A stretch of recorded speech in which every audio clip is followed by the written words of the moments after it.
Est-ce que vous aimez les mystères? Est-ce que vous aimez les histoires courtes? Est-ce que vous aimez les œuvres de Junji Ito? Carnage est un recueil de plusieurs histoires courtes du maître de l'horreur.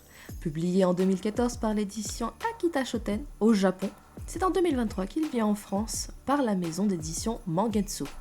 Normalement, il y a 14 histoires, mais les maisons se sont permis de retirer 2 histoires appartenant au récit de Soichi, pour éviter les doublons si, comme moi, vous avez l'intention d'acquérir l'intégralité des Junji Ito. Je vais décrire chacune des 12 histoires, mais rassure-toi, je vais faire en sorte de ne pas spoiler. Sinon tu peux aller en description et cliquer sur le lien pour te procurer Carnage. On retrouve dans ce manga certaines des images qui sont connues même des néophytes, comme dans Stratophobie, où l'on découvre qu'une jeune fille est constituée de plusieurs couches de peau. Comme les anneaux de croissance d'un arbre, chaque couche représente une année. Sa mère, voulant retrouver son enfant lorsqu'elle avait l'âge de 2 ans, retirera chaque couche qu'elle jugera superflue. Mais tout ne se passera pas comme prévu. Maintenant, je me pose des questions, car quand j'étais petite, on m'a fait retirer plusieurs dents. Elles étaient disposées en 3 rangées. Suis-je faite de couches, moi aussi? Une autre image très connue se trouve dans l'Ipédime. Une maison et ses habitants sont constamment recouverts de graisse. Le fils de la famille aura un comportement de plus en plus étrange, ce qui le mena au pire. Junji Ito a eu l'idée de cette histoire le jour où il a dû dormir chez quelqu'un qui lui prêtera un futon gras. Sympa le pote qui te fait dormir dans des draps sales. Dans Carnage, il y a plusieurs histoires qui nous laissent sans réponse sur nos questions sur le fonctionnement de l'univers.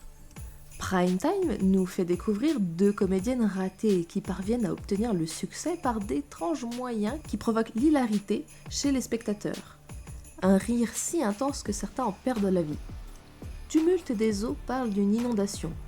Une grande vague qui apparaît et disparaît en quelques secondes, condamnant dans une boucle éternelle les malheureux qui se feront emporter. Les damnés nous racontent un étrange mal qui touche la population. Les gens se mettent subitement à se figer dans certaines positions à des lieux qui semblent aléatoires. Sonnette finale nous montre un frère et sa sœur confrontés à l'assassin de leur père. Celui-ci les harcèle constamment. Chaque soir, à la même heure, l'assassin réclame leur pardon et s'évapore tel un spectre. Pourtant, le tueur est bel et bien en vie, en prison. La couverture représente l'histoire courte du Chant des Ténèbres. Une chanteuse des rues connaît un succès avec une seule et unique chanson. Ouais, ça ressemble un petit peu aux comédiennes ratées. Cette chanson se grave dans l'esprit de tous ceux qui l'entendent. Excédée, car elle-même victime de la chanson, elle se fracasse le front sur scène dans l'espoir d'en finir et faire sortir la mélodie. La couverture représente donc le front fracturé. Netflix a adapté La Bibliothèque, qui est probablement l'histoire que j'aime le moins. Une femme assiste impuissante à la déchéance de son mari. Propriétaire d'une bibliothèque, il se donne l'objectif de mémoriser tous les livres, car selon lui, certains livres disparaissent et il faut les préserver dans sa mémoire.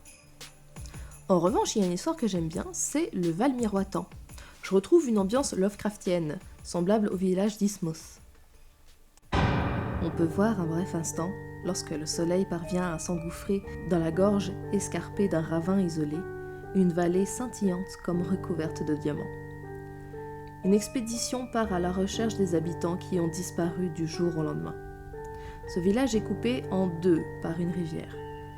De grands panneaux jadis recouverts de miroirs font face de chaque côté de la rive. Une courte expérience révélera la particularité mystique des villageois et la raison de leur disparition.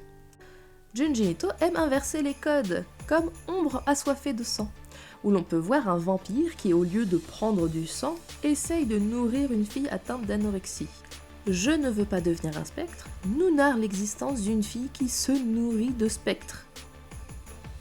Elle reste aux côtés des hommes, non pour leur compagnie, mais parce que des fantômes tournent autour. Il ne reste plus que mon histoire préférée, mais avant de vous en parler, est-ce que vous connaissez le miel fou ? C'est dans l'Himalaya, accroché en haut de falaises escarpées, que des abeilles produisent le miel le plus savoureux du monde. Contrairement à la douceur du miel classique, le miel fou se caractérise par un côté piquant et ses propriétés hallucinogènes. Les abeilles, d'ailleurs les plus grosses du monde, butinent des rhododendrons qui contiennent de la graianotoxine. Alors non, tu ne peux pas en produire avec tes petites abeilles et les fleurs de mamie, car il existe plusieurs types de graianotoxine Et seuls les rhododendrons du Pérou possèdent celle qui donne le miel fou. À bonne dose, ce miel provoque des hallucinations visuelles et auditives. Il engourdit également les sens. On se retrouve comme alcoolisé pendant une durée plus ou moins longue, en général 24 heures. Mais manger plus de 3 cuillères de ce miel provoque un ralentissement du rythme cardiaque et une paralysie qui peut entraîner la mort. Malgré tout ça, c'est un miel très demandé et les abeilles sont en danger par les braconniers qui attaquent leurs ruches hors saison de récolte, ce qui ne leur laisse pas assez de miel pour se nourrir elles-mêmes. Ce miel est délicieux et comme toute drogue, il provoque de la dépendance. Dans Pulvérisé, ce n'est pas du miel, mais du nectar. Une tribu vivant dans la jungle d'Amérique du Sud, mettant leur vie en jeu pour récolter la mixture, ils en donnent à Oggy avec la mise en garde de ne pas se faire remarquer lorsqu'il le dégustera. Oggy le partage avec plusieurs de ses amis qui en deviennent immédiatement accros. Après avoir goûté le nectar, plus rien n'a de saveur, tout semble fade. Le groupe d'amis retrouve Oggy pour en manger davantage, mais on ne comprend pas bien pourquoi ni comment ne pas se faire remarquer. Le groupe est partagé entre l'addiction et la peur de cet étrange phénomène qui semble toucher aléatoirement. Pour conclure, je recommande Carnage, qui se lit tout seul. Contrairement à Tomie, où l'on voit une évolution dans le dessin, Carnage a été fait après Spirale et garde la même qualité graphique. Il y aura forcément une histoire qui vous plaira ou vous terrifiera. Dites-moi en commentaire votre chapitre préféré, moi comme je vous l'ai dit c'est Pulvérisé. Retrouvez-moi sur Discord pour me proposer d'autres mangas à traiter ou pour échanger davantage. Je rappelle que j'ai mis dans la description des liens pour vous procurer Carnage.